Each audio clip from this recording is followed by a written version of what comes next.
Now that you've learned the why and how of measuring your room, and you've learned about key activities for any room, in this next section, section 3, you are going to learn how to create the perfect mood for your room.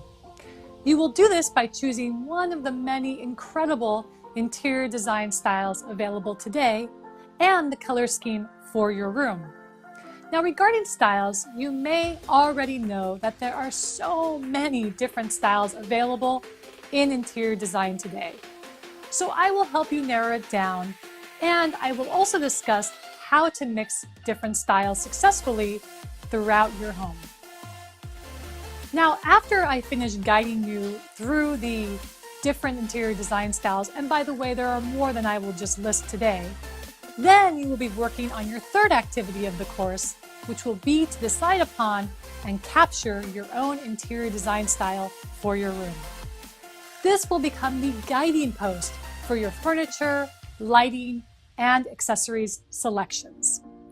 The second part of this section is all about color.